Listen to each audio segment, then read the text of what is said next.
Dear professional students, you are welcome to another section under fixed income valuation and analysis. And in this session, we want to look at the risk measurement.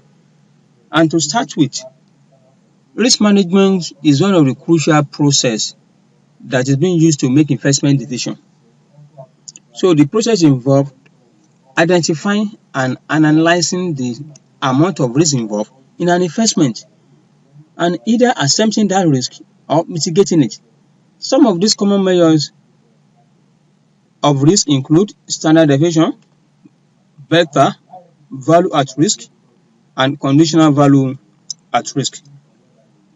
Let's start from the first one, the standard deviation.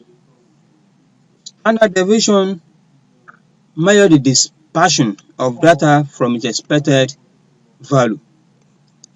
That is what standard deviation measures. Is when something is at variance.